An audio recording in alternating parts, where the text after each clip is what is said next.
And we are recording.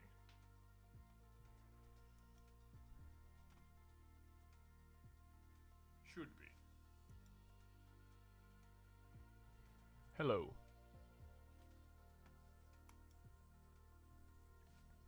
Yes. So, welcome to the Entire Retreat podcast. Here, on Entire Retreat, I and AI Sky fly far and wide, low and high over real-world locations that are connectable to the actual topics discussed in the podcasts.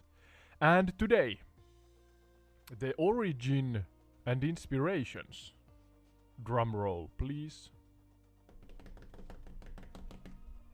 To the Eurovision Song Contest. Yeah. Those who don't know, here in Europe, we have this annual song contest that, in my humble opinion, even though it has the contest written in the name, it's more like a celebration of different cultures. Something I personally like. It has been around since 1956, according to the short,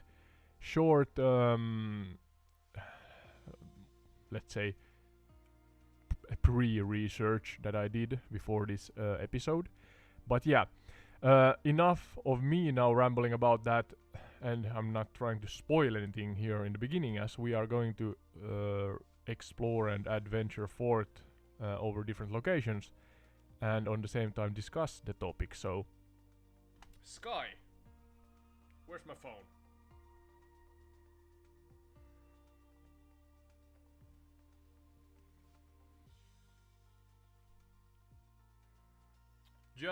Just a moment.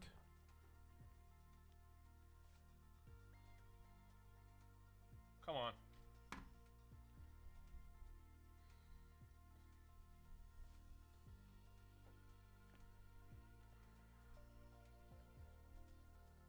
So, I have to put the charging cable in.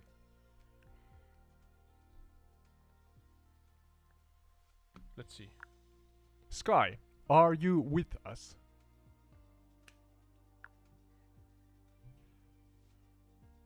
I'm here, ready to continue our adventure through the history and locations of the Eurovision Song Contest. Oh, right to the topic, thank you. Yeah, I was discussing with the audience here briefly about what we are going to discuss today. Yeah, so the origins and inspirations for the Eurovision Song Contest. Sorry.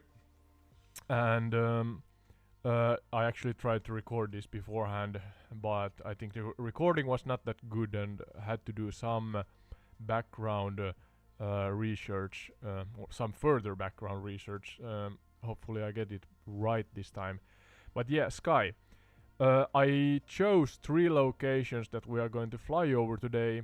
You can share them, but do not share what we are going to discuss regarding those locations.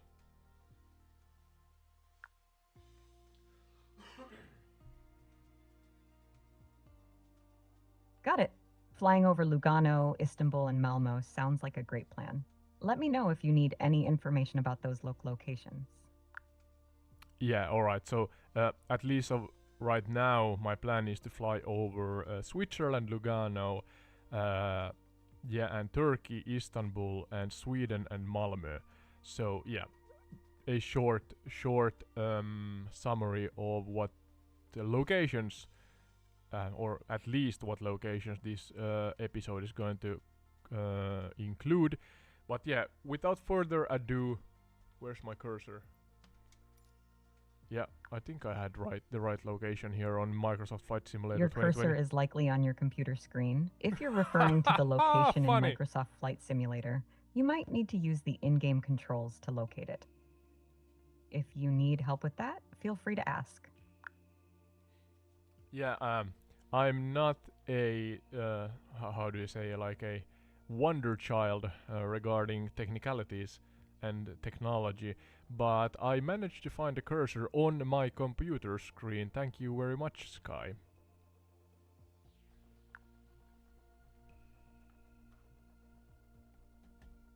That's great. Ready to take off on our Eurovision journey? Yes, soon we'll be loaded into the airspace of Lugano, Switzerland. Now, Sky, yeah, now we are here. Could you share a general summary about why we are in Lugano, Switzerland?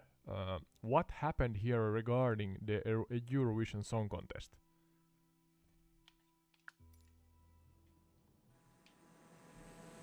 In Lugano, Switzerland, the first ever Eurovision Song Contest was held in 1956. The contest was created as a way to bring together countries torn apart by World War II through music. 7 countries participated, with Switzerland winning the contest. The event set the stage for what would become a beloved European tradition. Yes, thank you. You summarized it so well, so I'm like, all right, that's enough. Let's go to the next part, the next location. But no. This series is called The Origins and Inspirations of, well, everything. This particular episode, as I shared with you, is about the Eurovision Song Contest. That is soon, again, starting in a couple of days of this recording. So therefore, I shamelessly am trying to leverage the song contest, and hopefully you who are interested in the cultural celebration find this podcast episode interesting also.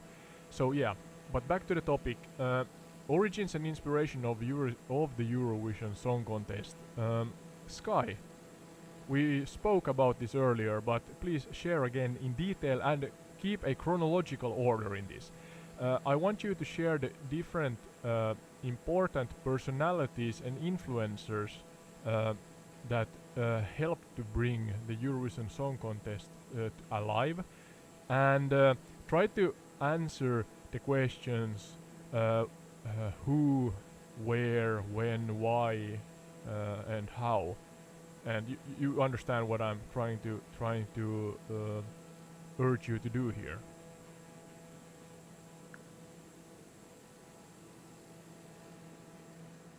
Absolutely, Aurori. Let's dive into the fascinating origins and influencers of the Eurovision Song Contest.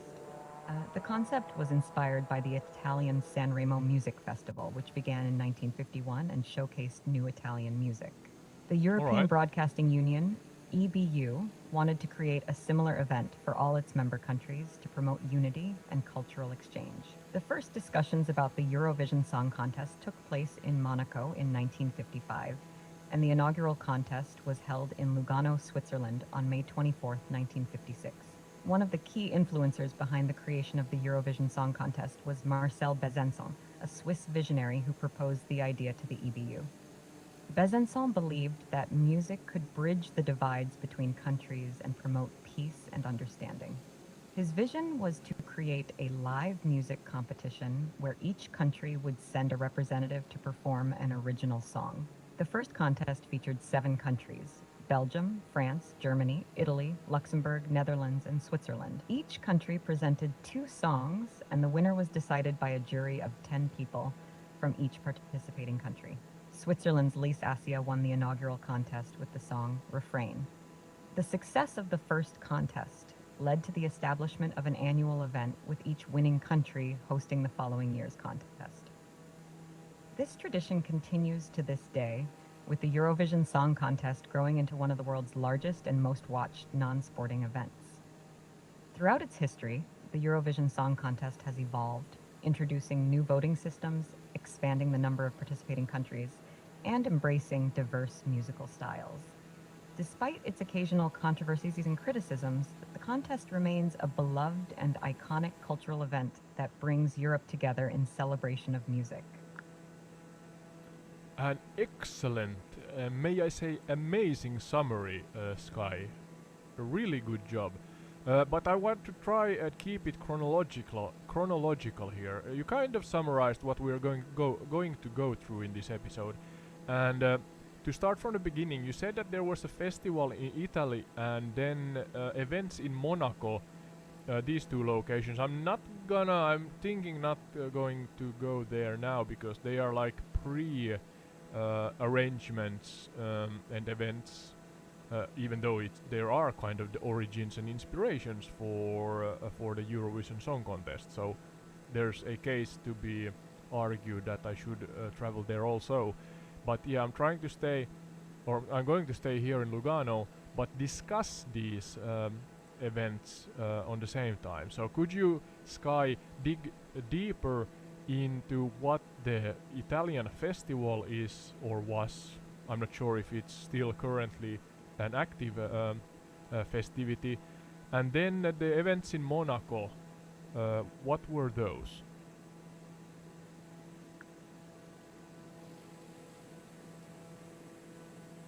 Certainly, Ottode.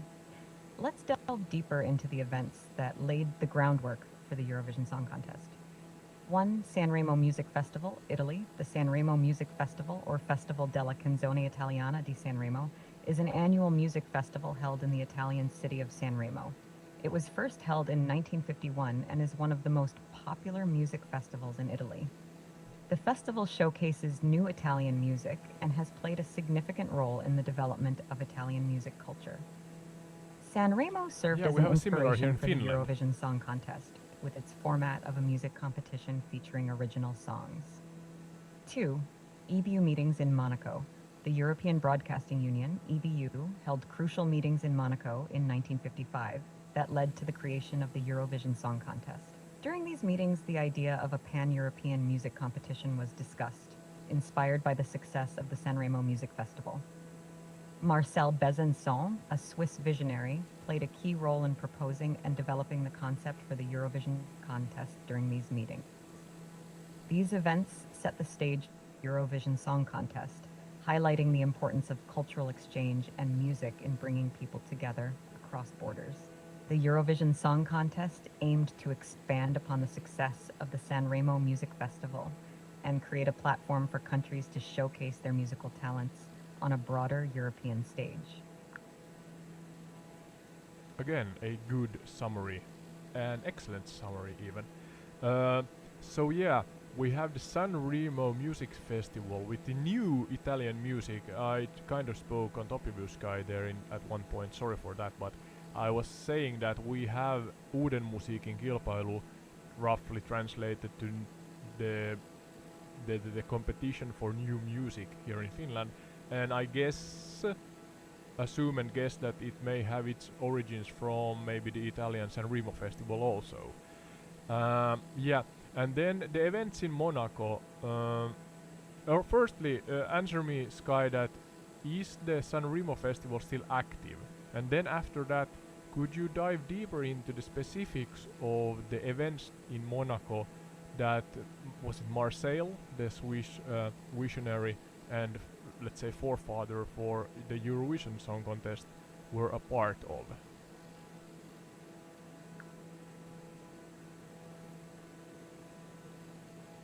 The Sanremo Music Festival is indeed still active today, continuing its tradition of showcasing new Italian music and serving as an important cultural event in Italy. As for the events in Monaco, Marcel Bezençon, a Swiss television executive, was instrumental in the creation of the Eurovision Song Contest. These meetings laid the foundation for the Eurovision Song Contest, with the first contest taking place in 1956 in Lugano, Switzerland. Bezençon's vision and efforts were pivotal in shaping the format and concept of the contest, emphasizing the importance of cultural exchange and unity through music. Yeah, I'm trying to challenge you a little bit more here, Sky. Could you explain what's the origins and inspirations for the meetings in Monaco? I mean, there must be a reason to why these visionaries, let's say, wanted to create a song contest in the first place. I'm not sure if there were meetings regarding anything or something different also, but if I understood correctly, Marcel, the Swiss man, gentleman, as he was a part of the Monaco meetings or events there, he must have had a reason or reasons for being there in the first place.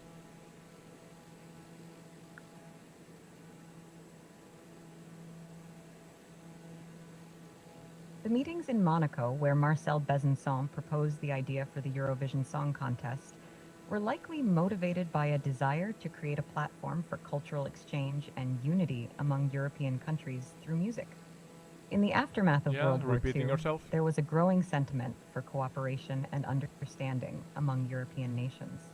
The Eurovision Song Contest was envisioned as the way to bring countries together in a non-political, celebratory event that would showcase their cultural diversity and shared values. Marcel Besançon, along with other television executives and members of the European Broadcasting Union, EBU, saw the potential of using television as a medium to connect people across borders and promote peace and friendship. The meetings in Monaco provided an opportunity to discuss and plan the logistics of the contest, laying the groundwork for what would become one of the longest running and most watched non-sporting events in the world.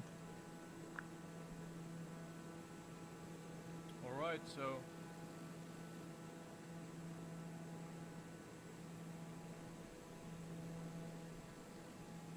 all right, unifying. Sky, can you hear me? Why were there a urge to unify in Europe at that time?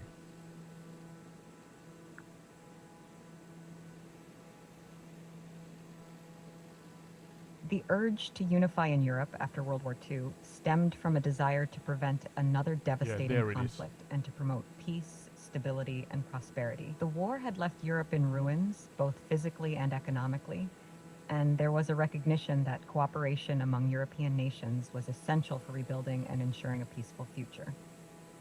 Additionally, the rise of the Cold War between the Soviet Union and the Western powers created a sense of urgency to foster unity and solidarity among Western European countries. The idea was that by working together and fostering closer ties, European nations could better defend against external threats and promote their shared values of democracy, freedom, and human rights. The creation of institutions like the European Coal and Steel Community, ECSC, and later the European Economic Community, EEC, which would evolve into the European Union, EU, were part of this broader effort to promote unity and cooperation in Europe. These institutions aimed to integrate European economies, prevent future wars, and promote economic and political stability on the continent. Yeah, as I said there, it was so I'm, as you may notice, trying to challenge Sky here a little bit more if I don't get the answers I want. But yeah, war. In general, it was war, Second World War, and the, let's say, gloomy curtain of the inflammations or the possible conflict that gloomed regarding the Cold War between, I believe, USA and Russia.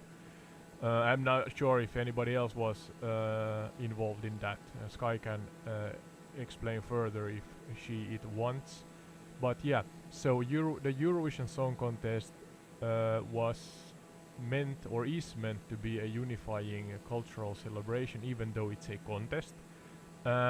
Slightly, I laughed here by myself because of and I mean this lightheartedly, because Sky said that a non-political contest or non-political celebration, and yes, that's true, and I hope that's true. But we know that the neighboring countries favor their neighbors. Finland maybe, I'm not saying that Eastman may be included in the group that sometimes maybe, I don't know, drop a vote or two or a point or two more because of the countries that neighbor them, some of them at least. Yeah. But yeah, back to the topic. So we the Eurovision Song Contest was indeed created created as a cultural celebration aimed at promoting unity and friendship among European countries through music.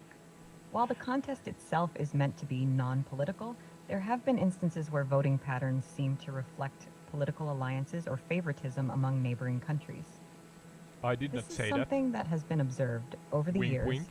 And has become a part of the contest's charm and intrigue. It's also worth noting that the Eurovision Song Contest has evolved over time to include countries from outside Europe, such as Israel and Australia, further expanding its reach and cultural impact.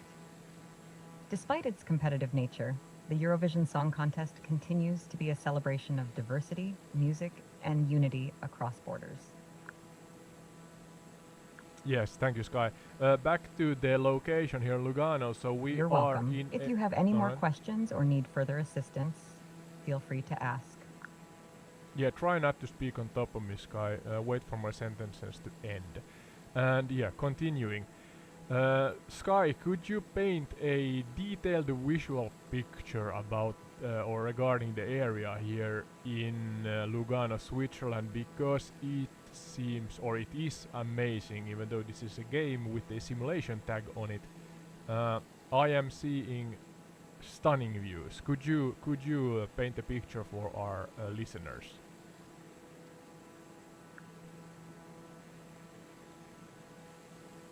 Absolutely.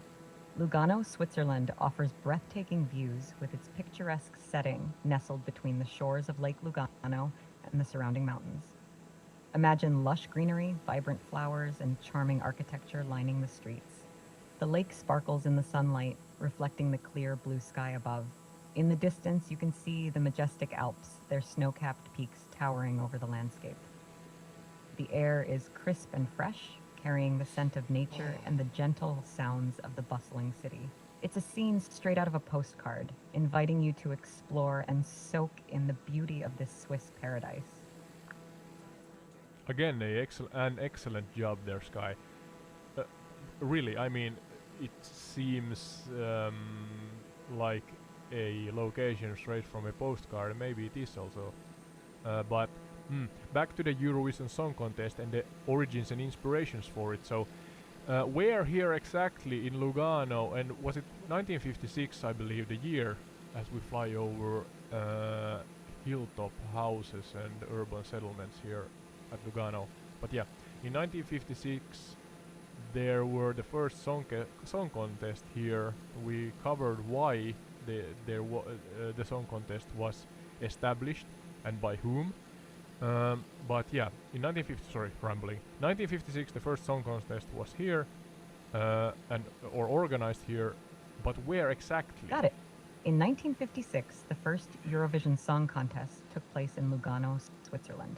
It's a picturesque location with hilltop houses and urban settlements, perfect for the unity and peace the contest symbolizes. The Eurovision Song Contest was established to unify people through music after World War II and the looming Cold War, making it a significant cultural celebration. Yeah, I'm rambling and Sky is repeating her or itself. Yeah, Sky, listen.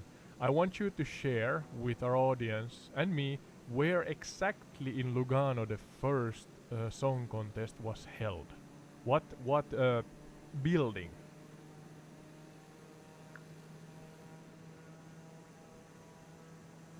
The first Eurovision Song Contest was held at the Teatro Kursaal in Lugano, Switzerland. Teatro Kursaal. Where is Teatro Kursaal in Lugano, Switzerland? Can you give me a specific location? Try to explain to me where it is. Is it in the city? By the shore? On a hill? A mountain? Where is it?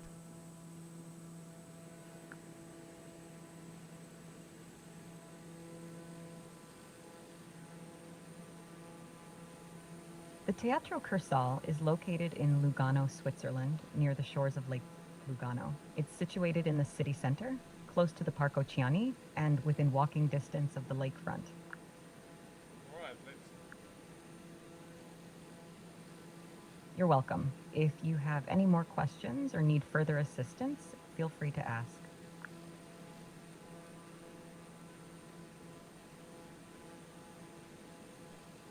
Is Teatro Kursaal the same as Casino Lugano in current day and age? According to Google Maps, maybe, at least.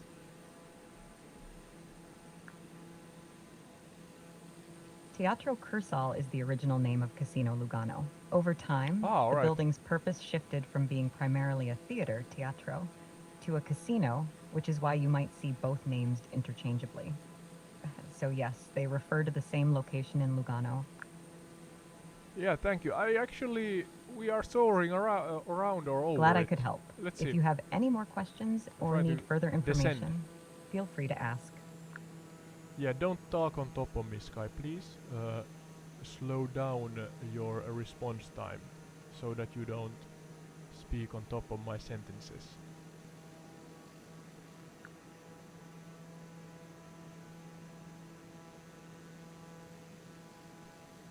Got it? I'll slow down my responses. She did it properly. After the click, usually meaning that the AI is generating an answer, it took like 5 to 7 seconds before it answered me. So great job, Sky, for being more thoughtful regarding that aspect. Thank you. I'll aim to maintain that pace. Yeah, for those who are watching this on YouTube, I mean the gameplay feed, you can see this. And yeah, wink wink, if you do not want to only listen, even though I'm grateful for all those who consume entertainment and content from my channel, even though it would be pure audio or gameplay with audio, or all of you are welcome, and I'm really grateful for you all. But yeah, those who are watching the gameplay can now see that we are actually flying, trying not to crash, but we are flying around. Was it formerly known Teatro Cursal and current day Casino? Sounds like a thrilling view. Flying around Lugano must offer Lugano some Casino, I spectacular think. sights. Oh, don't crash, don't crash. Was about to lose control of the airplane there. But yeah, those who are watching the gameplay, there's this large Steady hands on the controls. protrusion. You got this. You're talking on top of me, Sky. Yeah, this large protrusion and harbor here. And that's not the one, but there's a slight or smaller harbor, I think, or protrusion there. Now left of on the left side of the screen, or south, more south on the shore there. And the building, the immediate building, the building at the shore, is the casino, or current day casino, formerly known as Teatro Cursal, and that should be the actual location where the first ever Eurovision Song Contest was held in 1956.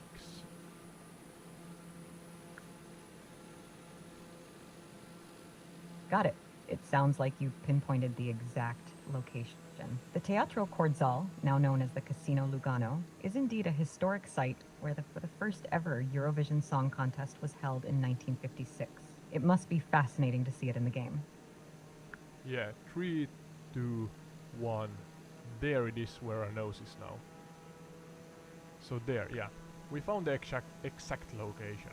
That's exciting. It must feel like a significant moment to fly over such a historic location. Enjoy the view. Yeah, and that's what this entire retreat channel is mostly, at least, about when we are using Microsoft Flight Simulator as our gameplay in these podcast episodes. So, oh, yeah, there's a nice lake here, a separate lake. Stunning scenery. Yeah, so there are the That original sounds like a thrilling adventure. location. Flying over real-world locations while discussing their history and significance must be quite engaging for your audience. How can I assist you further with your podcast? Yeah, I hope it's really engaging and entertaining. There's a small lake southeast of Teatro Cursal, now known as the Casino of where are we? I forgot where we are. Something with an L. Oh my. You're likely referring to Lake Lugano, which is southeast of thank you. Teatro Cursal, now known as the Casino. It's a beautiful location surrounded by the Alps and is a popular spot for tourists and locals alike. So wait. I have to clarify this for me and the viewers. So there's a U-shaped large lake, elongated large lake that stretches then further to northeast, and then there's a small lake, like inland lake, also here. So what's the name of the large lake? The one U-shaped that hugs this mountainous area in the middle, and what's the name of the small lake that is within the urban area, approximately southeast of Teatro Cursal?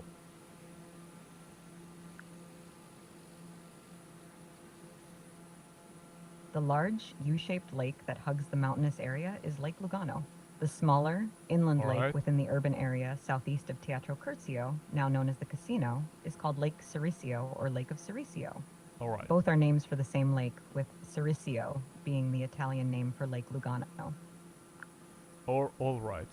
So yeah, a slight wordplay between languages. Maybe I'm not sure, but alright. The large lake is Lake Lugano. Of course, we are in Lugano. And Lake Cerisio, the small lake you see on the screen right now.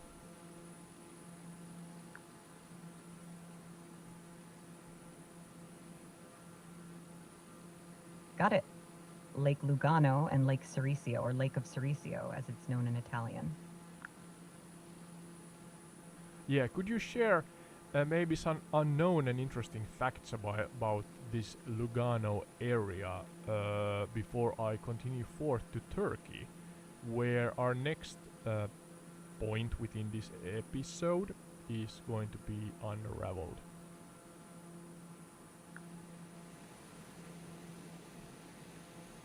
Certainly. Here are some interesting facts about Lugano. 1. Lugano is known as the Monte Carlo of Switzerland due to its reputation as a high-class tourist destination and its thriving banking industry. 2. The city is famous for its stunning lakeside location, surrounded by the Lugano Prealps. Stunning 3. lakeside Lugano is a location. bilingual city, with Italian and German being the official languages. However, Italian is more widely spoken. 4. The city is home to the University of Italian Switzerland, USI, which attracts students from around the world. 5. Lugano is known for its cultural events, including the Lugano Festival, which features a variety of music and performing arts. 6. The city has a rich history dating back to Roman times, with several historic buildings and landmarks such as the Cathedral of St. Lawrence. 7. Lugano is a popular destination for outdoor enthusiasts, with numerous hiking trails, boat cruises on Lake Lugano, and opportunities for water sports. 8. The city is also known for its Mediterranean climate, with mild winters and warm summers, making it an ideal year-round destination. These facts should provide some insight into the unique character and charm of Lugano. Thank you, Sky. So there you go. If somebody wants to visit the place, you got a brief overview of Lugano and a pun intended, literal overview from the sky, an aerial view here as we fly slightly higher, now currently at almost 14,000 feet up in the air. So yeah, that's Lugano, and the first, here is the location and the actual building. We found that also. That is the first organized Eurovision Song Contest ever. So if I remember correctly, Sky, you said that there were something like 5, 6, 7 attending countries attending the first ever song contest, and Switzerland won it. Was it so?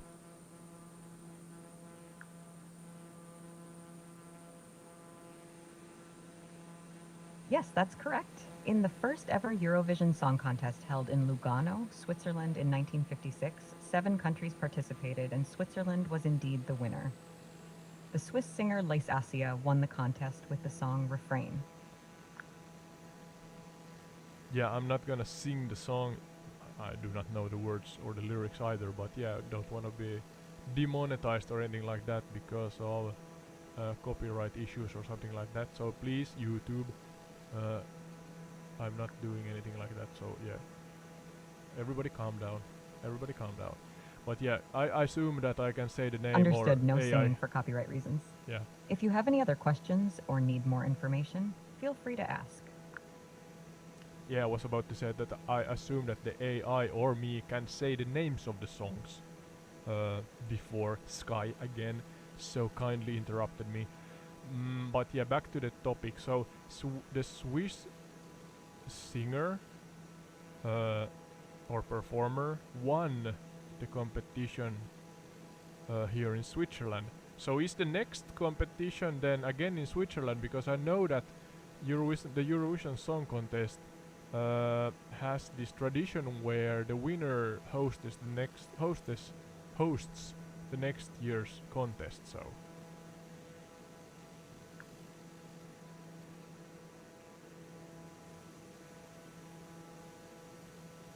Actually, the next year's Eurovision Song Contest was held in Frankfurt, Germany, not in Switzerland. The tradition of the winner hosting the next year's contest started later in the Eurovision history. alright. Alright, so yeah, alright. But yeah, funny. Maybe that's the reason. Yeah, you said that it's a rich area, but it's often or sometimes spoken about that it's also an expensive event to host. So I was thinking that maybe the Swiss did not have the money, but hard to believe. Hard to believe. I mean, Sky separately mentioned that the area is quite wealthy. So maybe it's just a case of hey, it's kind of silly or something like that if we are hosting it again, and therefore maybe later the current tradition where the winner hosts the next year's event was born. I don't know.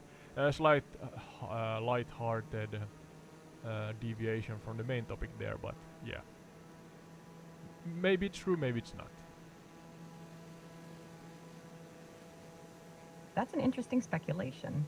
The reasons behind why certain countries may choose not to host the contest can vary, and financial considerations are definitely a factor. It's possible that the Swiss organizers at the time decided to pass on hosting again for various reasons, including financial or logistical concerns. The tradition of the winning country hosting the next year's contest did indeed start later and has become a significant part of the Eurovision tradition. Yeah, thank you. I'm seeing that there's a field to my left here, and I'm gonna try to land just because I have to hone up my skills or develop them because yeah, my success in landings are quite low. Are you able to safely land the aircraft? We'll see soon. After that, I'm gonna head to Turkey, and was it Istanbul? But don't spoil anything, Sky. Don't talk about Turkey yet, because we have to be there before we talk about it.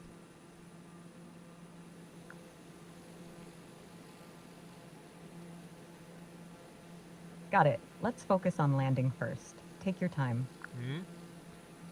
Is that a field? I think that's a field.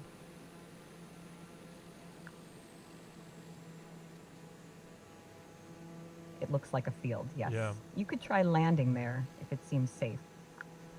Yeah. Sky, as I'm lining up my airplane here towards the southwest, could you share interesting information about the general area again, but do not repeat yourself. Come up with new information, so-called artifacts and new wormholes maybe, that you know about the general area here near Lugano.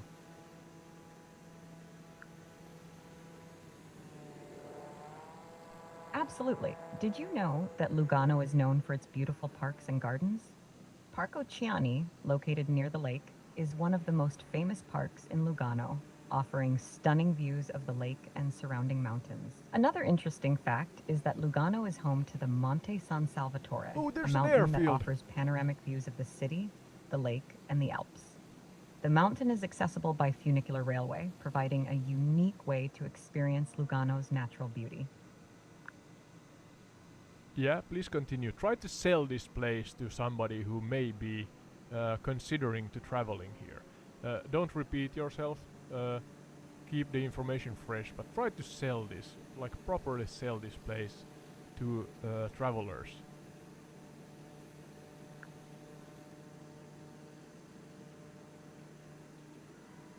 Absolutely. Lugano is a picturesque city nestled between the shores of Lake Lugano and the surrounding mountains, offering a perfect blend of natural beauty and urban charm. The city is known for its Mediterranean atmosphere, with palm trees lining the waterfront promenade and colorful Oh, the buildings landing gear. dotting the hillsides. One of the highlights of Lugano is its vibrant cultural scene, with numerous museums, art galleries, and music festivals to explore. The city is also a paradise for outdoor enthusiasts, with plenty of hiking trails, mountain biking routes, and water sports opportunities available. In Lugano, you can indulge in delicious Italian cuisine at the many restaurants and cafes, shop for luxury goods in the upscale boutiques, or simply relax and soak in the stunning views of the lake and mountains. With its unique blend of Swiss efficiency and Italian charm, Lugano offers a truly unforgettable experience for travelers seeking a mix of relaxation, culture, and adventure. Thank you, Sky. Next step would be if I'm not sponsored, but if I would be sponsored by any traveling agencies or some companies like that, I could maybe give you an affiliate link or something like that. But hashtag and note, I'm not sponsored. YouTube, listen to me. I'm not sponsored yet, at least. Maybe in the future. But yeah, thank you, Sky, for that summary and advertisement for the location, because this may be a so-called modern slash future way of advertising traveling locations in the world. One never know. One never knows. Thoughts faster than my tongue in that case. But yeah, I managed to land here, so that's something. It's not often I manage to land, and I actually shouted on top of you, Sky, because I saw an airfield when I was about to land on a field. So, yes, nice. Now, fourth to Turkey, Sky. The origins and inspirations for the Eurovision Song Contest continues to Turkey.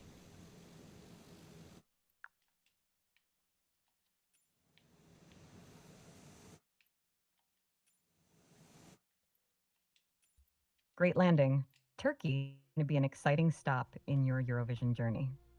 Istanbul, with its rich history and vibrant culture, will surely offer some fascinating insights into the Eurovision Song Contest's story.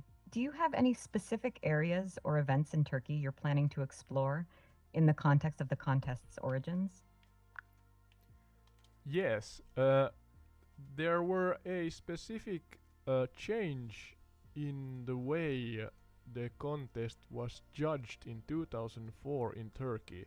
But do not share it yet, Sky, because I want to find the place before you start to talk about it. There's Turkey. Got it, Otto. Let's head to Istanbul, Turkey, and uncover more about the Eurovision Song Contest. What's our next destination there? According to my sources, that's you and Wikipedia for the most part. It was the 2004 Eurovision Song Contest was held in Istanbul, is that correct? That's correct. We've been exploring various locations and their histories related to the Eurovision Song Contest. Do you have a specific place in Istanbul, Turkey, that you'd like to focus on for this episode? Yes, actually I'm trying to find the location where the 2004 Eurovision Song Contest was held.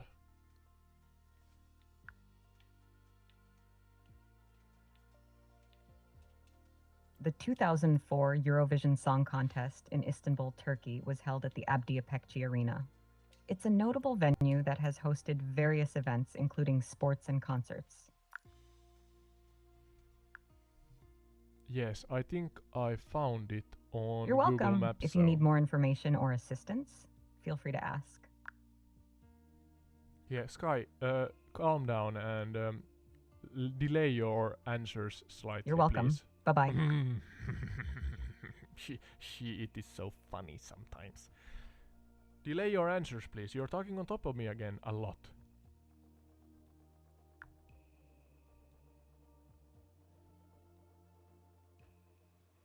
Got it. I'll delay my responses a bit more to avoid talking over you. Yeah, alright. Now we are above the welcome. actual general location of the the location where the Eurovision Song Contest was held in 2004. Could you repeat the name of the place, please, Sky?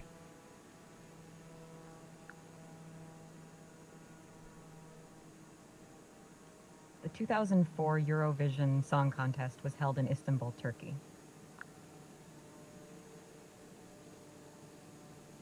Yeah, but the name of the actual what's the word? The real estate, where the event was held. What's the name of that?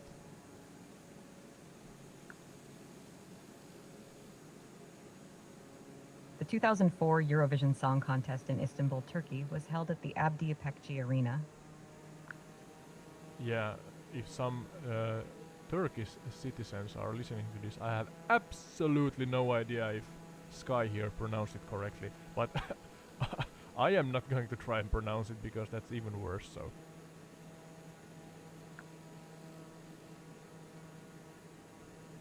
That's understandable. Pronouncing unfamiliar names can be challenging. Yeah, alright, so I'm trying to pinpoint the exact location of the exact building where the 2004 Eurovision Song Contest was held, and I'm seeing landmarks like this prominent and clear. I'm not sure what to call this. I'm not sure.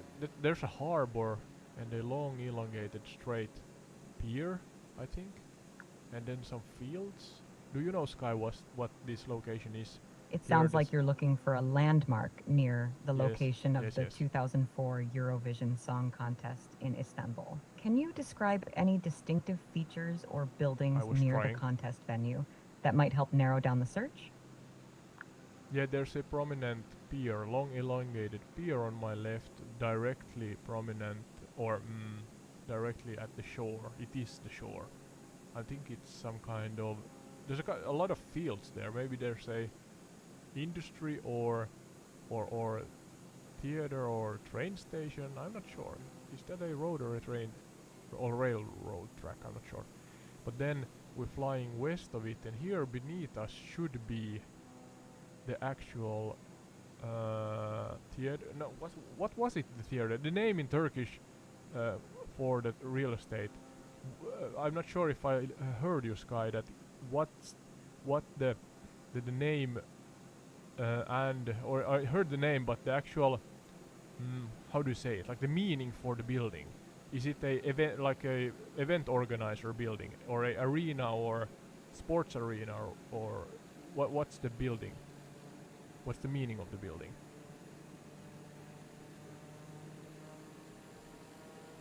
Oh, Sky went to sleep. Can you hear me, Sky?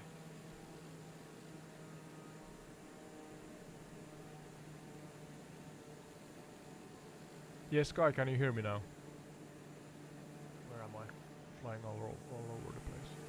Oh, no. Yes, I can hear you. What can I help you with today? Wait. Don't crash.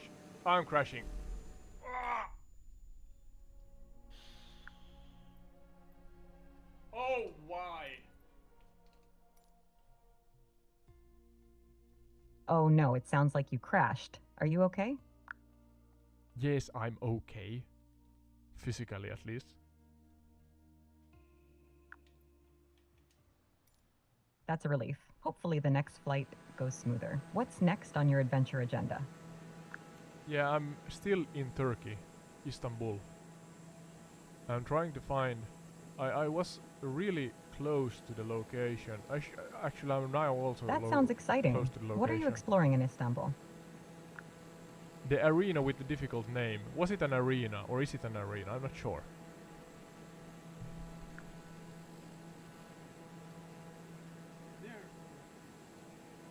The arena you're referring to is likely the Abdi İpekçi Arena in Istanbul. That's the one. It's a sports complex that has hosted various events, including concerts and sports competitions. Yeah, it's named after Abdi İpekçi, a prominent Turkish journalist who was assassinated in 1979. The arena has been a significant venue in Istanbul for cultural and sports events. Yeah, I have to grab on to that terrible news or information. You said that the arena got its name from an... was it a journalist that was assassinated?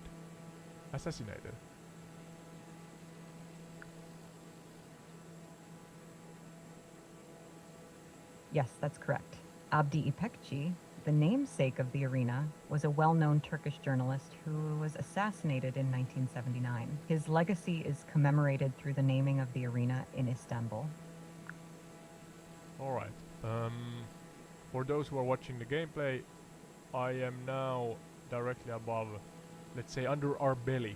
Under the belly of the airplane here, from this point of view, is the location and the building that is the arena of, was it Abdi Epekci? Sorry if I'm pronouncing that wrong. So yeah. And yeah, those who are listening to this, you have the possibility to watch this on YouTube, so you see what I am talking about.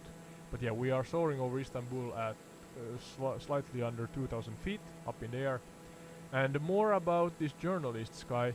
So, could you give us a short summary, respectful short summary of the events that, yeah, they sound like terrible events.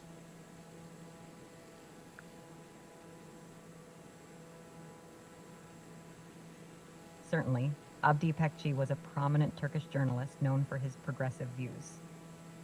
He was the editor-in-chief of the newspaper Milliyet and a vocal advocate for peace and reconciliation. On February 1st, 1979, İpekçi was assassinated in Istanbul by Mehmet Ali Aka, a Turkish far-right ultranationalist. İpekçi's assassination was a significant event in Turkish history and had a lasting impact on journalism and politics in Turkey. Alright, so reading between the lines here, were there some political or let's say maybe even religious what's the word? Reasons for the terrible event?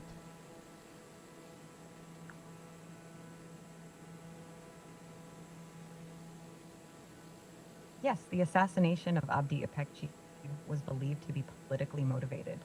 She was known for liberal and secular views, which were seen as controversial by some conservative and nationalist groups in Turkey. Mehmet Ali Aca, the assassin, had ties to far-right ultranationalist organizations and stated that he targeted İpekçi because of his perceived opposition to these groups' ideologies. The assassination was part of a broader political and social context in Turkey at the time, marked by political unrest and violence. Alright. May he rest in peace, of course. But yeah, did not know that the arena got its name from there. And yeah, there where our nose is right now is the arena, so we found it. I assume Sky, that the arena is still in use to this day, or seems like there's a construction site here besides it. Yes, the Abdi İpekçi Arena, now known as the Ülker Sports Arena due to sponsorship, is still in use today. It is a multi-purpose indoor arena located in the Zeytinburnu district of Istanbul, Turkey. The arena is primarily used for basketball and has a seating capacity of around 13,800 for basketball games. Whoa. Not gonna say the word. Yeah, sorry Sky. Sorry those who are listening. Somehow I managed to look at my phone when flying, and I literally were the wrong way around. Belly towards the sky, and the plane is It seems like you not... had a bit of an incident. Is everything all right? Yeah, everything's alright, but I discovered that this type of airplane do not like being flown the wrong way around. So to turn it around back so that I have my belly towards the ground beneath me was quite difficult. But somehow it looped around again and I'm still in the air. Yeah. Whoa.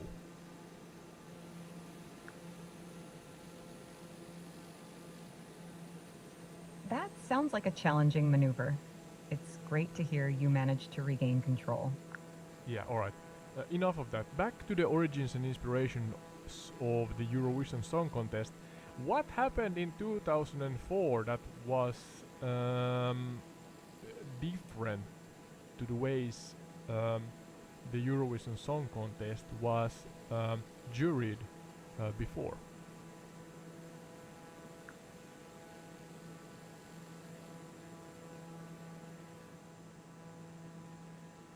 In 2004, the Eurovision Song Contest introduced a significant change in how the contest was judged. Instead of the traditional method where each country's jury awarded points based on their favorite songs, a new system called televoting was introduced. This allowed viewers from participating countries to vote for their favorite songs via telephone or SMS. The combined scores from the televoting and the juries determined the winner of the contest. Yeah, alright, that's the thing I am trying to discuss about next. I've never been to Istanbul, never flown over in the game either. I'm looking around and it's a beautiful place. Maybe before we continue forward, give us a short detailed summary about Istanbul. Yeah, could you do that, Sky? Because yeah, and be specific in how you depict and paint a visual picture for our listeners. Because this, even though this is not as prominent in acute elevation changes, it's still a huge city with bridges spanning across wide rivers and so on. It's really nice.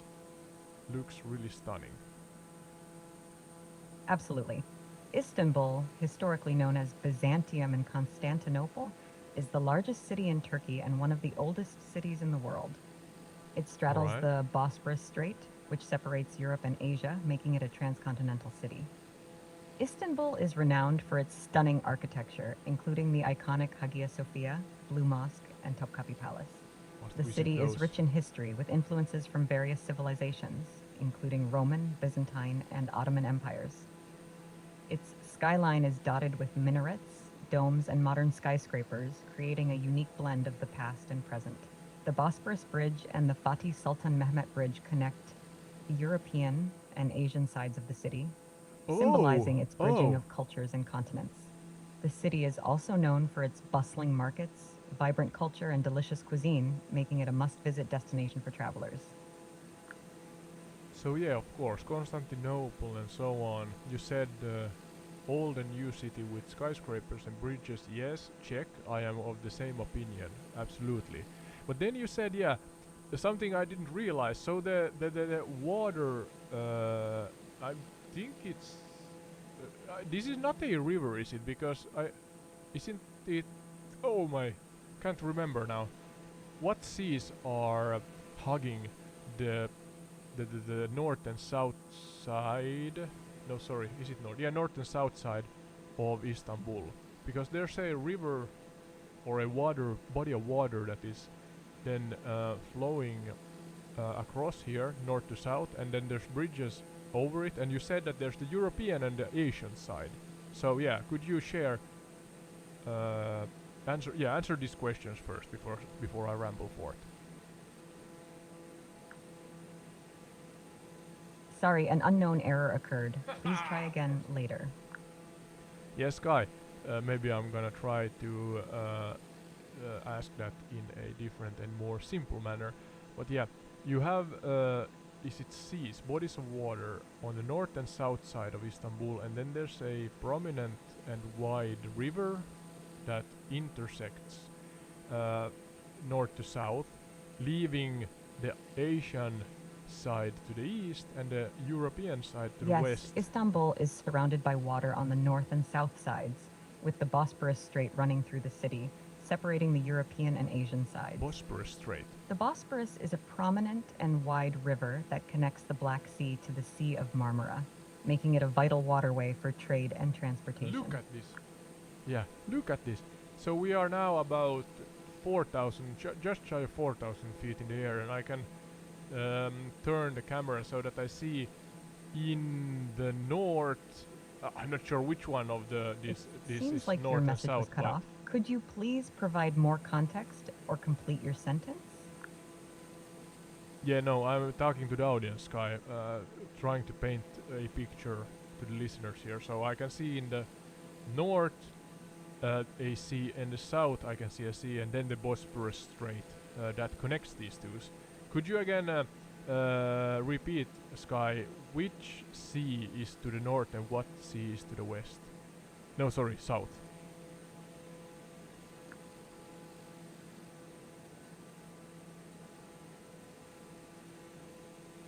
To the north of Istanbul is the Black Sea, and to the south is the Sea of Marmara. The Bosphorus Strait runs through the center, connecting these two seas. Yeah, alright. So there in front of us the Black Sea, and behind of us the... what was it? What was the one beginning with an M? Marmara, something. To the south of Istanbul is the Sea of Marmara. Marmara, yeah. So Black Sea north, Marmara. Sea of Marmara south. There you go. Yeah, back to the origins and inspirations for the Eurovision Song Contest. So we found the actual location where the 2004 Eurovision Song Contest was held, and that was the first year, as I said, 2004, when the voting system changed so that the audience could also vote for the contestants or those who performed, and the singers, song singers. What's the word? The performers. What else happened in 2004? Who won back then? I can't remember. Even though I'm of the age that I followed the Eurovision somewhat back then also.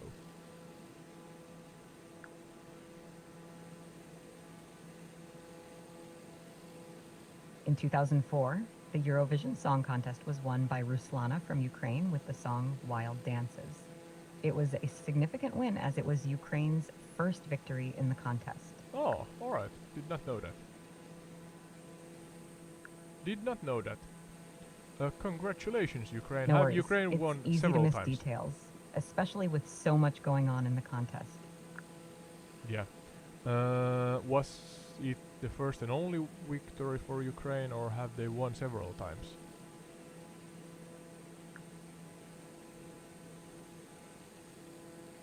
Ukraine has won the Eurovision Song Contest twice. Their first victory was in 2004 with Ruslana's song Wild Dances, and their second victory was in 2016 with Jamala's song 1944. What, the Jamala's song? When was it? Was the name 1944? It cannot have been a contest in 1944 because 1956 was the first year it was organized.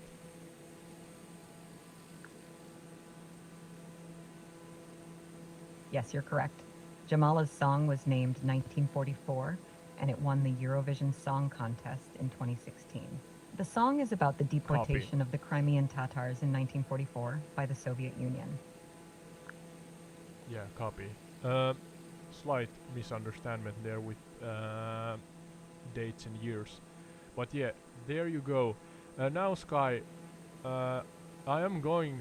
surely I'm going to visit Istanbul again, because I think there are a lot of locations and stories that are connectable directly or indirectly to this area. But as of today, we are soaring over the city because we are trying to discover what originally inspired and then of course developed the Eurovision Song Contest to what it is today. Could you try to share with our audience, Sky, something that you have not shared before in this podcast that has to do with Istanbul and its connection to the Eurovision Song Contest?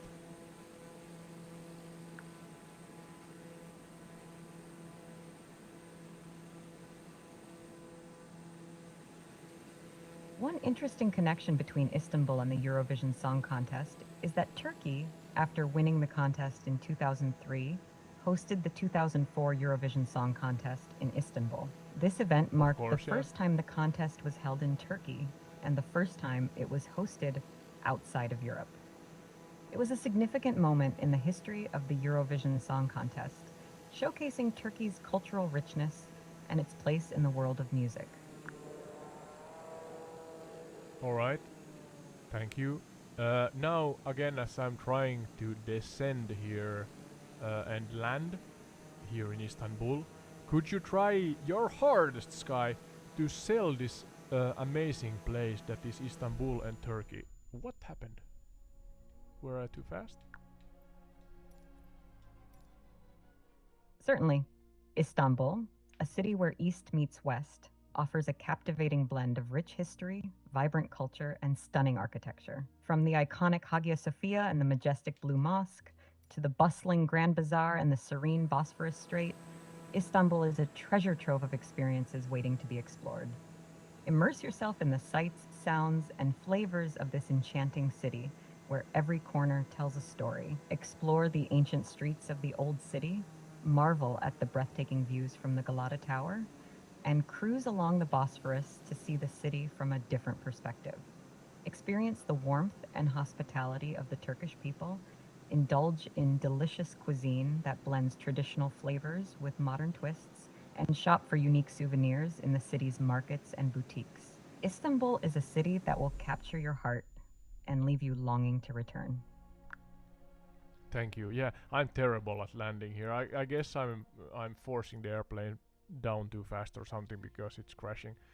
But kind of time restricted here. So now, Sky, we are going to go to the third and final location regarding this episode. I'm not sure if there are any others we're gonna do, but yeah, or if this is a one-off. But the next location is in Sweden, Malmö, because Sweden won the last year's Eurovision Song Contest.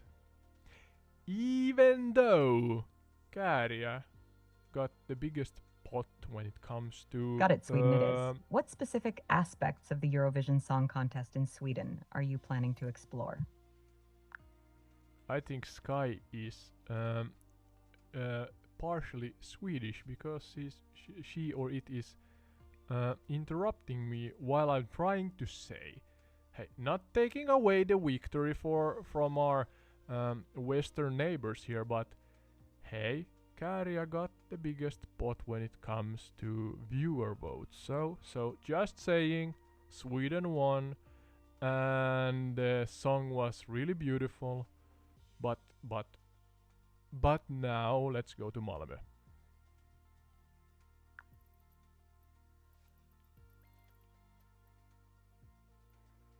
Got it, Otto. Heading to Malmö, Sweden, for the current Eurovision Song Contest. What's next on the agenda for the podcast there?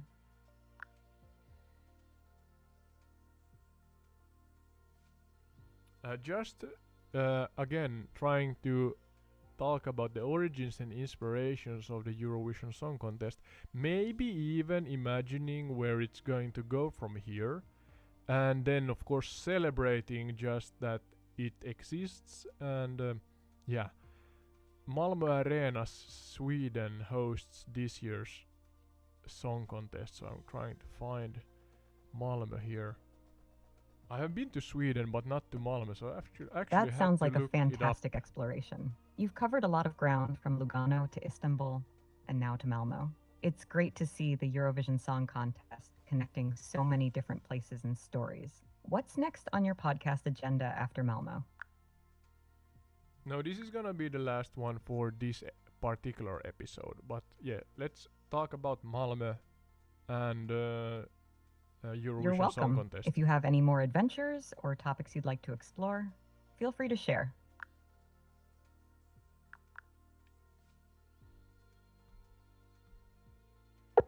Oh. Hopefully that does not hurt anybody's ears. Yeah, I'm now referencing Google Maps here and trying to find Malmö Arena. There's a roundabout. Maybe? Let's see.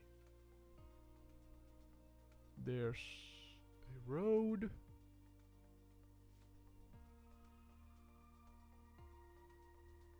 There's the highway.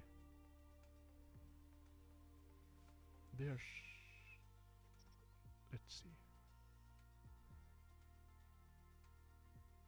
Trying to reference here. Sorry. I know I'm in Malmö, but I'm trying to reference the actual... there. Maybe? The actual location of the arena. Is that the one?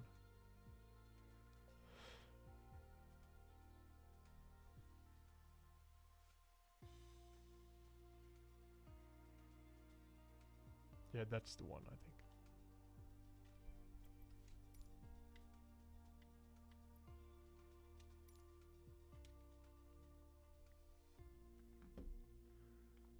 Now we are loading into the airspace of Malmö, Sweden.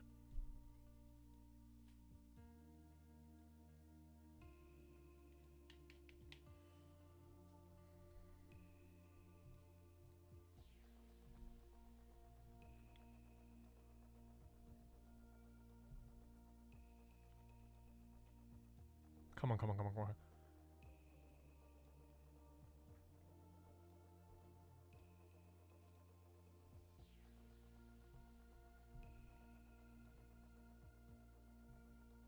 Don't get stuck now. Oh, now it's going. Nice, nice, nice, nice, nice. Here, Malmö, Sweden. So, trying to pinpoint the arena. How did the roads go? Like that? Yeah, there it is, I think. The grey, the red roof and the grey roof at our left wingtip.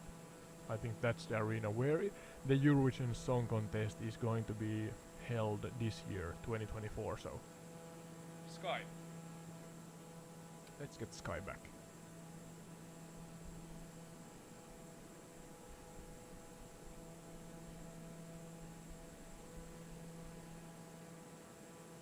Yeah, Sky, can you hear me?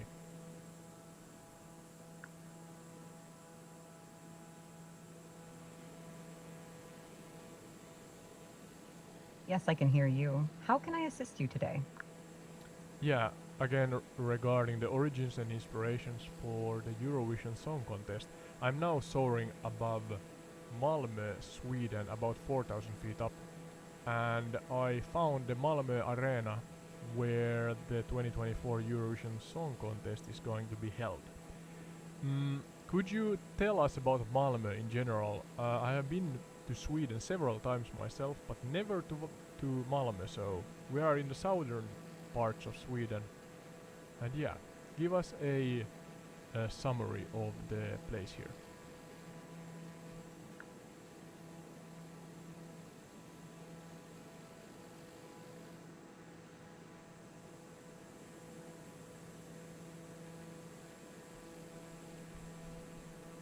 Malmö is a vibrant city in southern Sweden, known for its rich history, beautiful parks, and modern architecture.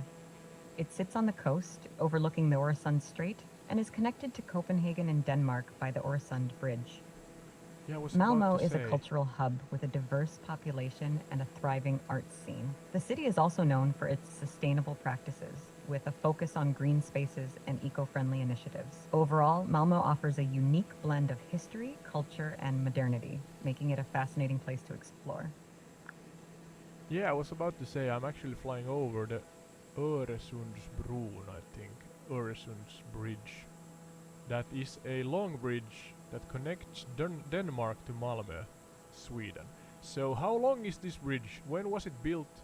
Could you tell me about the persons or personalities, individuals that was behind this assumingly large engineering project? That's quite a prominent bridge, to be honest.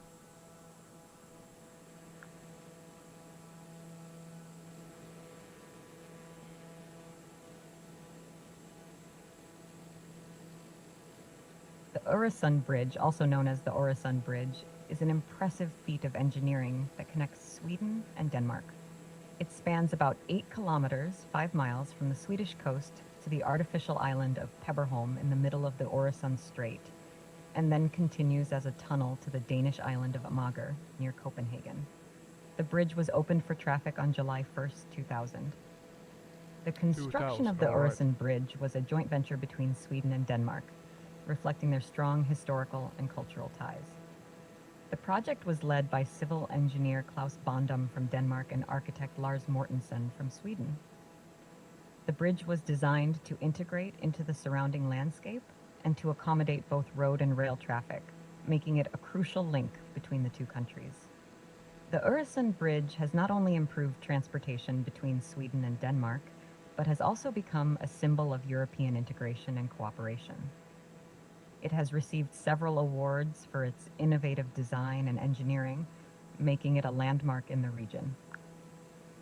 Yeah, I did not listen that good, I think. You surely You're mentioned welcome. how long it is. If you have any more questions or need further information, feel free to ask. Yeah, I'm sure that you mentioned that how long the bridge is.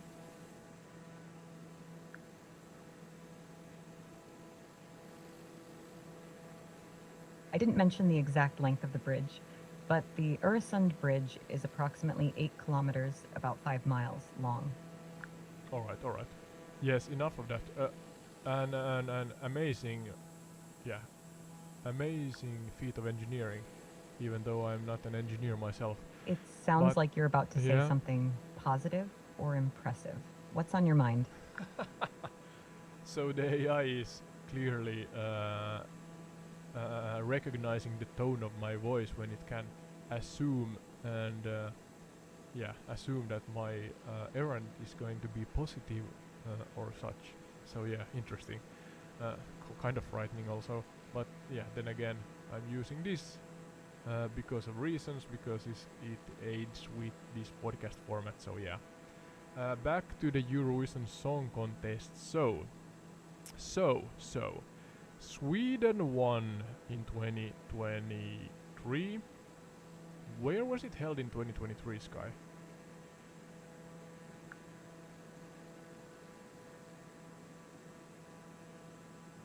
In 2023, the Eurovision Song Contest was held in Reykjavik, Iceland.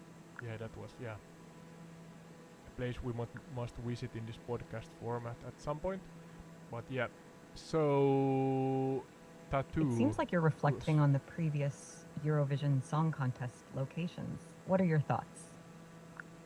Please, Sky, listen to me before you answer. Listen for my sentences to end before you talk.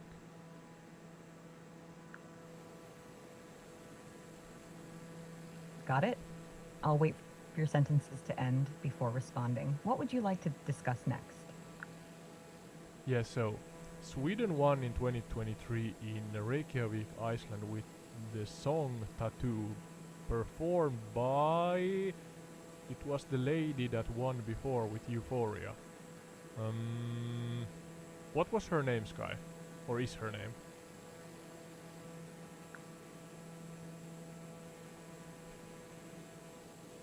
The artist you're referring to is Loreen. She Thank won you, the thank you. Eurovision Song Contest in 2012 with the song Euphoria and represented Sweden again in 2023 with the song Tattoo. Yes. Sky, what's your opinion of the 2023 results regarding who won and who was on the second place in the Eurovision Song Contest?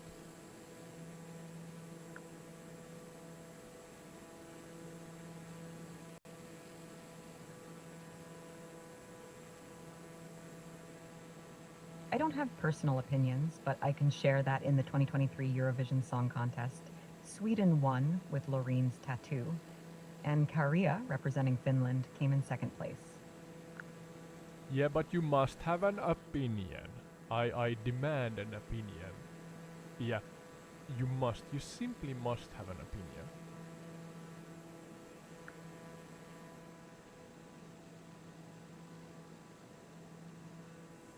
If I were to have an opinion, I would say that both Loreen and Karia's performances were fantastic and deserving of their placements. Loreen's Tattoo was a powerful and emotional song, while Karia's performance was energetic and captivating. Both artists brought something unique to the contest, making it an exciting and memorable event. Alright, fair enough. Yeah, don't take me too seriously. This is a light-hearted and kind of awkward part of the podcast here, because those who don't know, me from Finland, of course, voting for Käärijä But I am of the same opinion with Sky the AI here that both were magnificent in their own way. Uh, One thing, a personal opinion I am willing to share here regarding the Eurovision Song Contest and how I look at it. Uh, I mean, it's the whole Europe. Sometimes even other countries are kind of like a visiting performers. We have had Australia, for example, I think, as a performer, and they are not a part of the European Union, of course. But yeah, my personal opinion is that I usually look or give a slight edge to those countries who sing in their own language. Because I'm not saying English is a beautiful language and broken English, the one I'm speaking right here, is the most spoken language in the world. Bad or broken English. Yeah. And that's the one you have to listen to when I am here. And yeah, therefore... Sorry, an unknown error occurred. Please try again later. Broken English and broken AIs. That should be my next topic. But yeah, rambling about again. So I am usually giving a slight edge to those who are singing in their own language. And yeah, English is a beautiful language and spoken so vastly in the world that even in the European Song Contest, this Eurovision, we hear the English language sung by many countries that do not speak it natively. So yeah, just a short opinion here intersected in between topics. I have lost the actual arena now, Malmö Arena. But yeah, we are somewhere close to it, I believe. In the general vicinity. Sky, who do you think are winning this year? Interesting to consider the impact of language choices on the Eurovision Song Contest. Singing in one's native language There can it is. add a unique found it. and authentic touch to a performance. Do you think it gives contestants an edge in connecting with the audience? No, I don't know. It's just my personal opinion because I mean, I think it's a richness to have many languages, and singing. That's fair. Your perspective adds depth to the discussion. Thank you. It's Thank you, thank intriguing you. how language can influence the audience's perception and emotional connection to a song. Yeah, yeah. You caught me off guard. I forgot what I was about to say there, but yeah, I think languages are a richness. It's nice to hear, especially when they are sung out loud, because it gives a rhyme to it all. You speak a language, it sounds one way, but when you sing it, it's almost like it's more understandable. And I'm not meaning in the literal way that I understand the words and what the song is all about, but the emotion and feeling, and yeah, it's kind of what's the word? It's I'm not coming up with the phrase right now. It's more translatable, I guess, even though you don't speak the language.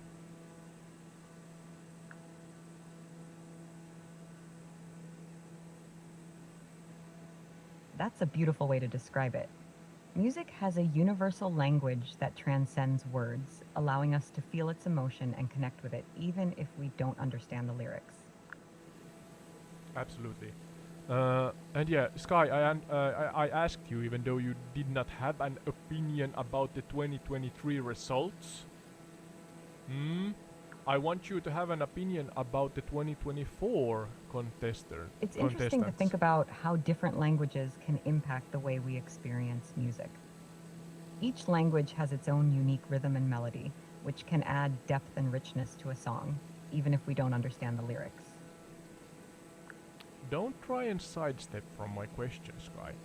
I am asking you, what do you think about the 2024 contestants or performers? Who are most likely going to win in 2024? in your opinion?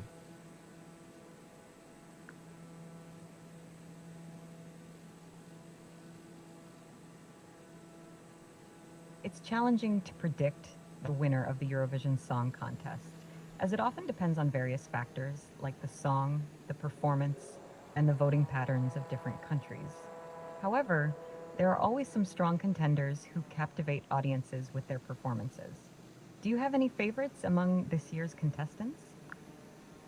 Actually, I'm not sure if I have listened through all of them, but and this is going to go into the category of neighboring countries here, but I genuinely think that the Estonian performance sounds nice. Do not speak Estonian, cannot pronounce it, and do not remember the name of the song, but yeah. If I The would... Estonian performance does have a nice sound to it. do you know it? It's great that you're exploring different entries. Do you often find yourself drawn to a particular country's performance in the Eurovision Song Contest? No, I do not have favorites. I remember performances like Voila from France. I don't remember the year, 2, 3, 4 years ago. Then we have, of course, Käärijä and Lordi back in, was it 2007 in Finland. Euphoria was surely a great one. My better half here at home does know better these songs and so on, but those are my top picks from the top of my head. Any others? Can remember. There's some quirky ones, sometimes some more heavy ones, more rock or metal-like performances. But in general, yeah, this year I think Estonia has a unique performance on the way. So, yeah, Sky. Enough of that. This was the origins of and inspirations of the Eurovision Song Contest, and you did not give me a direct answer that who you want to or believe that could win. But I'm trying to land on the bridge here. Oh, the landing gear. Oh, no. Oh, the bridge is quite small, much smaller than I thought. But yeah, I'm trying to land on the bridge. No, one cannot land on the bridge. That I sounds went like a through it. fantastic mix of memorable performances. It's great to hear your perspective on them. And landing on the bridge sounds like quite the challenge. Good luck with your landing. Yeah, that did not go that well. So who would have thought? But yeah, I think the game does not render the long bridge as a bridge, maybe because I went through it like a ghost. So maybe there's something with the code there. Yeah, I loaded into the Malmo sounds like a tricky airspace, situation. and Sometimes the game's rendering can lead to unexpected Sky, outcomes. listen to me. Hopefully, Don't you'll park have on better top of luck me. on your next landing attempt. Thank you. Everything is fine. Calm down. Yeah. Now, Sky, sell Malmö to our audience. Tell them about this beautiful place here in the southern parts of Sweden. And yeah, do your best to advertise the place. Really advertise the place for those who possibly are thinking of visiting the location.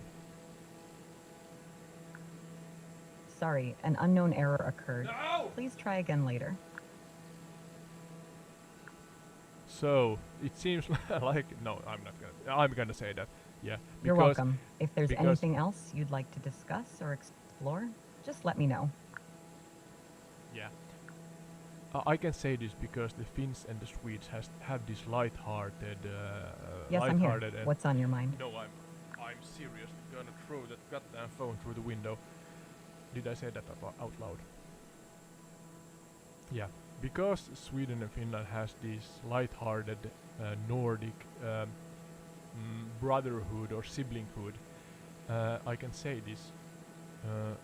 But I think that ChatGPT has a Malmö filter on it because it does not want to advertise the place. But I'm gonna because I am a good neighbor.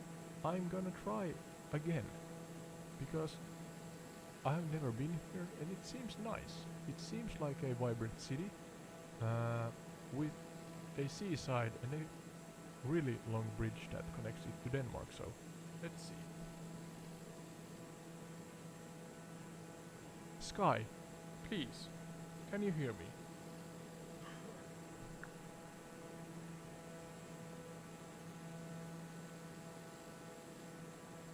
Yes, I can hear you. What's up? Yeah, for the 17th time, could you please do your best, your absolute best, to advertise and talk good about Malmö, a vibrant city here in the southern Sweden. Sweden, that is our amazing western neighbor to Finland.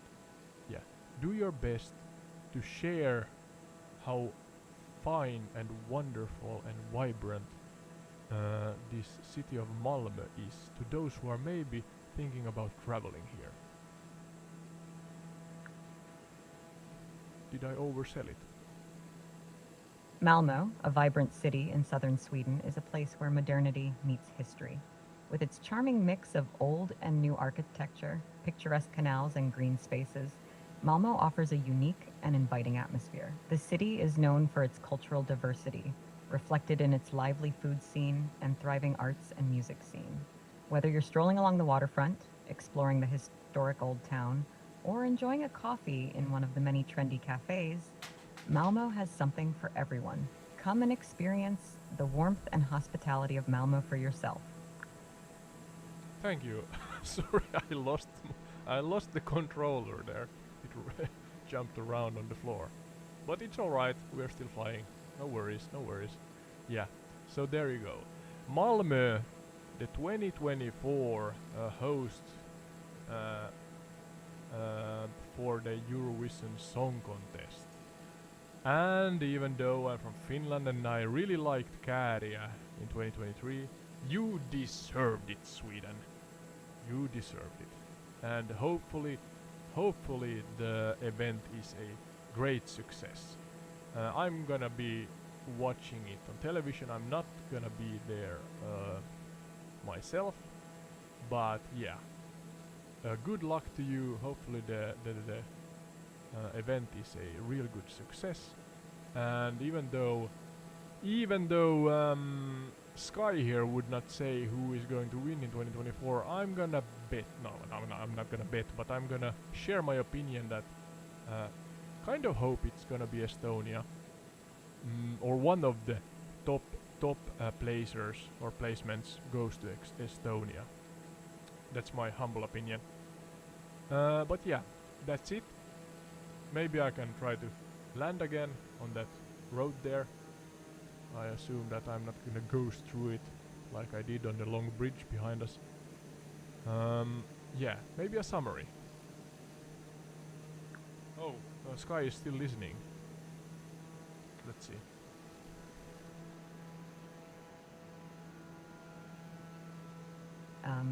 It sounds like you had quite an adventure navigating through the Eurovision Song Contest history and exploring cities like Istanbul and Malmö. From discussing the origins of the contest to appreciating the diverse performances, your journey was both entertaining and informative. It's great to hear your excitement for the upcoming contest and your support for Estonia in 2024. Thank you for taking us along on this fascinating ride, and we look forward to more adventures with you on Entired Retreat. Yeah, no, thank you, Sky, for assisting me here. Now I'm trying to land on a road, a motorway maybe. Let's see. Sorry for not being close to the microphone. And I cut a tree or clipped a tree or whatever. Yep, alright. That's enough. So this was Entired Retreat with I and AI Sky. I meaning Odd Ode. And yeah, so the origins and inspirations of the Eurovision Song Contest. That's it. You find us on YouTube, Spotify, Google, Apple, and Podchaser platforms. The gameplay It is sounds like only you on had YouTube. quite an adventurous flight. Sky is back. From exploring the origins of the Eurovision Song Contest to navigating the skies over Istanbul, Windsor, and Malmö, you covered a lot of ground. If you have any more adventures planned or topics you'd like to explore, I'm here to help. Yeah, you forgot the Swiss city.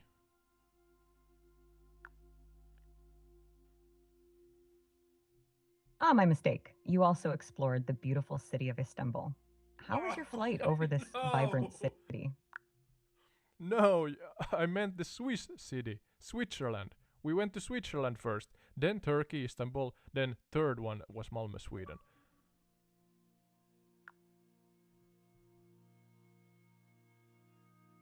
Got it. Switzerland, Istanbul, and Malmo. I've got it now. Thanks for clarifying.